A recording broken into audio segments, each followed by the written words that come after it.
summer. Time for surfing, dogs, hammocks, inclement weather, and for the vitamin D deficient among us, the Steam Summer Sale. Notable for being the only time Valve will offer you digital goods at a discounted price each year. Now, let me just stop you preemptively, because I can already hear the comments below. But Biscuit Man, I ain't got many dollar dues to spend on the video games. Brother, don't even worry about it. St. Newell sees all and comes once more bearing gifts of abundance. In this video, I'm going to show you 15 of the most overlooked and underrated indie games that you can buy right now during the summer sale for under $5 a piece.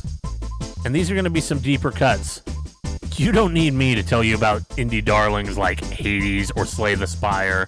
No, what we're going to be going over here today are the real underdogs. The kind of deep cuts that give you that indie credibility that money can't buy. Except for, in this case, I guess it can. Now, loading. 15 underrated indies under $5.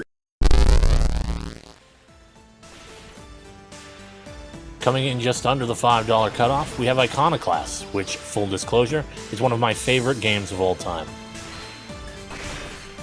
Iconoclasts is a Metroidvania-style game chock full of clever puzzle and combat mechanics, along with one of the most engaging and human narratives in all of video games. True to its name, Iconoclasts explores themes such as authoritarianism, religion and government, social norms and responsibilities, and nihilism. Every character is well written and fully realized, with every element here contributing to make a world that feels lived in, tangible, and real. Please play this game.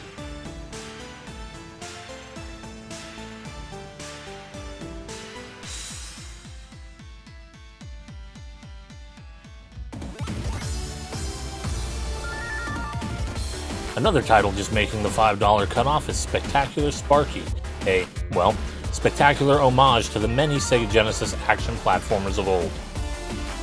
Spectacular Sparky plays exactly like you think it should. You'll run, jump, dash, and glide your way through numerous stages, all while taking out enemies with a weapon system that definitely wasn't lifted wholesale from Gunstar Heroes. Combine all that with a brisk 3-ish hour playtime that doesn't overstay its welcome, and I'd say Spectacular Sparky is well worth your discounted dollars.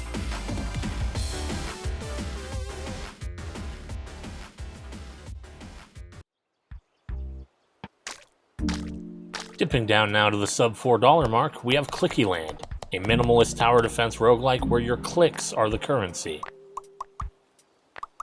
Each in-game day, you're given a set number of clicks to take actions. Cut trees, mine rocks, explore new areas of the map, you get the idea. You'll quickly start crafting buildings that perform many of these actions for you, with some of your clicks now being used to keep those buildings running instead of performing those actions yourself. As the days go on, enemy waves get more and more difficult, building intensity until you reach day 100 and beat the game, or, more than likely, get completely destroyed somewhere along the way. No runs are truly lost, however, as you'll earn currency allowing you to unlock permanent upgrades and new buildings for future runs. It's clever, it's cheap, it's all lowercase. Check it out.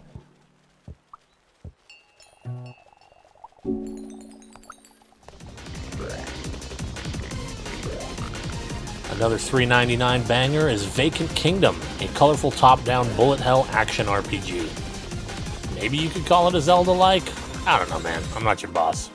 Beyond the intense projectile-heavy combat, there's also plenty of puzzle solving to be had, and some deeply funny dialogue that, at least for me, never felt cringy or eye-rolly, which is something that I find can be real hit or miss in the modern, funny game. Also, it's a small thing, but man, the dashability just feels right. Challenging, funny, charming as hell. Vacant Kingdom's a good one.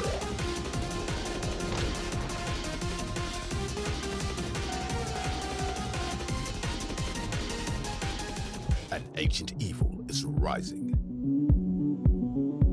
One machine has the power to fight it. The Megacopter.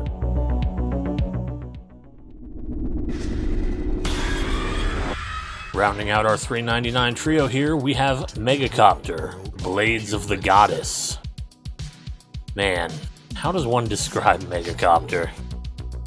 Megacopter is like if the Asylum got out of movies and started making indie games, but along the way also got way into ayahuasca, and then they decided to make a knockoff Desert Strike.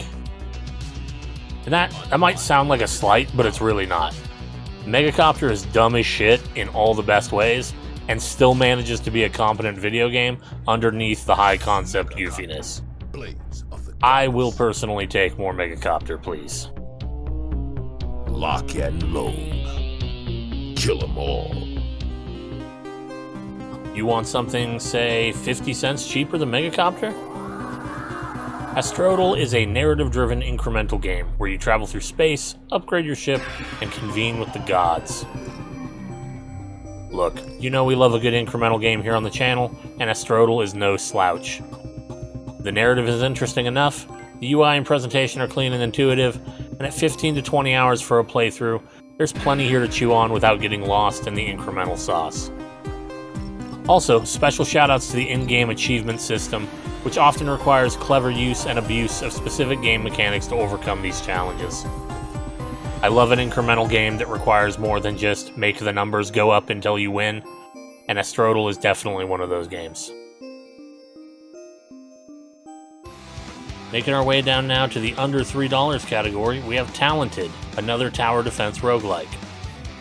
Remember in clickyland where your mouse clicks were the currency? Well, in Talented, your character is the tower. You'll select the class and then be planted firmly in the middle of the screen where you can attack up, down, left, or right at, you guessed it, increasingly difficult waves of enemies. Between waves, you'll unlock stat boosts and new abilities from an ever-expanding skill tree. Seriously, this thing is massive. And you know what? God bless them. We're not here to yuck anybody's yums.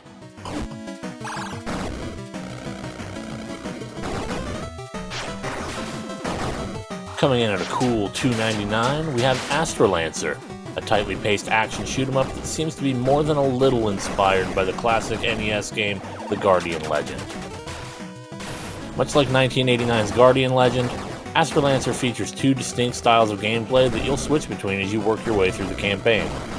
Top-down, enemy-filled dungeons you'll explore as a mech, and then vertical shoot-'em-up sections you'll complete in spacecraft mode.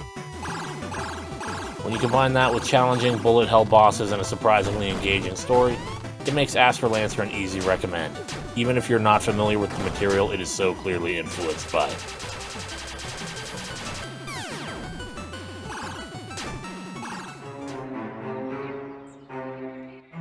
Landing on the list here at an oddly specific $2.24 is King of the Bridge, or as I've come to know it, Chess for Assholes.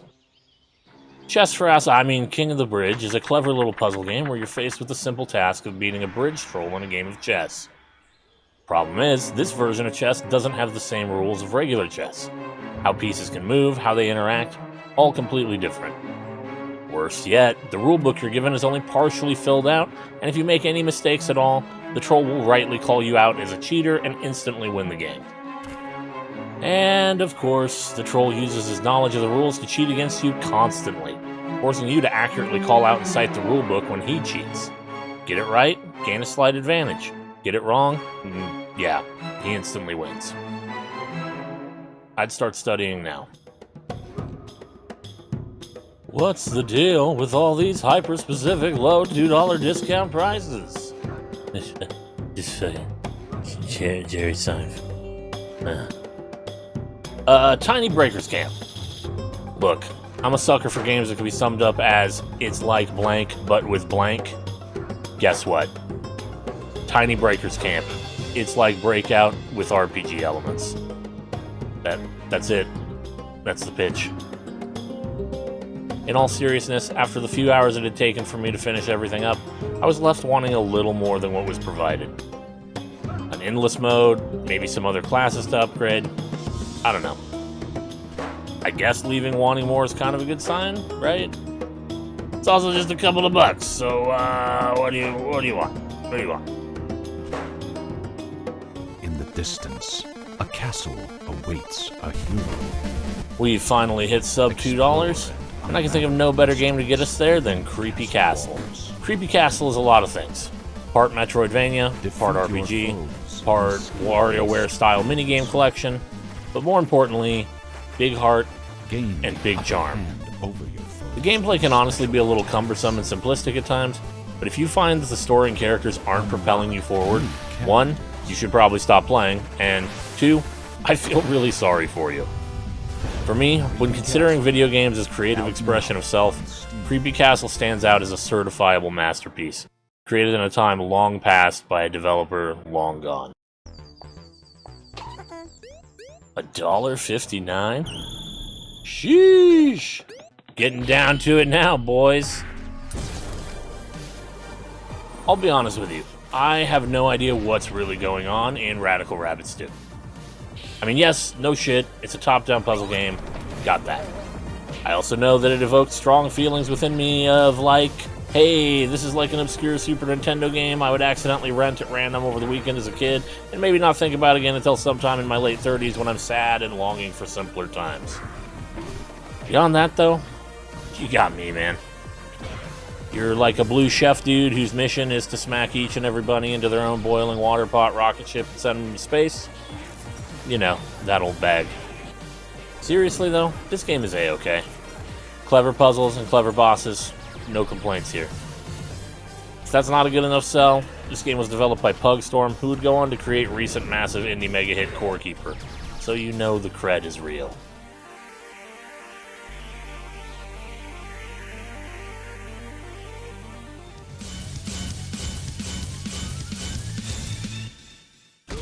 Let's get real for a minute, guys.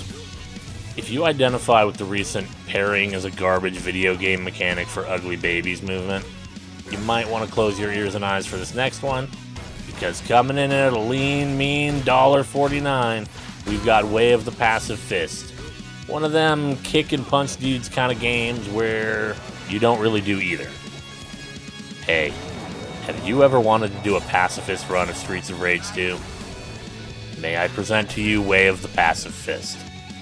You'll dodge, you'll parry, you'll trick enemies into hitting each other, and wear them down so much that they can be dispatched with a simple finger poke. It might sound like a joke, but this game's sense of rhythm and combat flow are fluid in ways that most arcade beat-em-ups can only dream to be.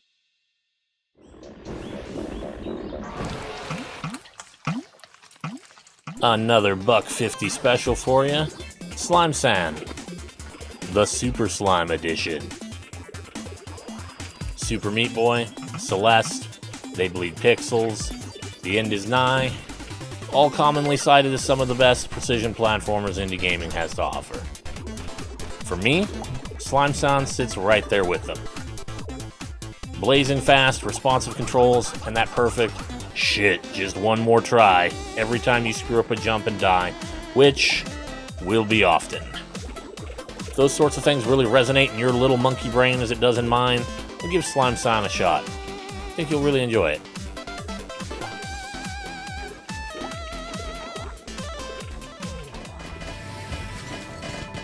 And finally, folks, here we are. Here it is. The end of the ride. Cheaper than a candy bar. Cheaper than a McDouble. Cheaper than the pack of cigarettes my dad set out to buy back in 1992 before mysteriously vanishing forever. Wall World at $1.39. Wall World, like many games, is a mishmash of many games. One part tower defense roguelike, one part mining sim, and no parts erotic visual novel, Wall World tasks you with piloting a giant spider mech on the seemingly endless, well, Wall World. You'll climb up and down from biome to biome in search of new caves, where you'll disembark and dig for resources, tech upgrades, and new weapons for your mech.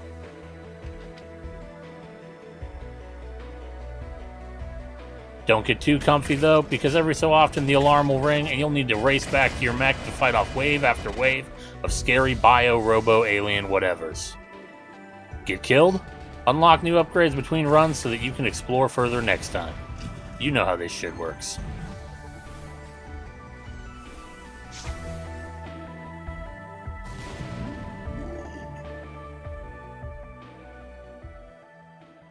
And with that, folks, we're done. We made it. It's over. That's all she wrote for our Steam Summer Sale 2025. 15 underrated games under $5. Megalist Bonanza Extravaganza. Just rolls right off the tongue, doesn't it? Anyway, thanks for sticking around and checking out the video. I really do my best to try and highlight some of the lesser known stuff out there, and a lot of that stuff just comes from community word of mouth, including you guys. So as always, hop down in the comments and let me know what dope indie games I'm missing out on, whether they're on sale or not. I'm always looking for new and interesting things to play, and, well, maybe too many new things if my backlog is any indication. So, until next time, guys, oh my god. The Steam sales are working. We finally bought enough stuff that Gabe is ready to show off a preview of the new Half-Life? Holy shit, let's check it out.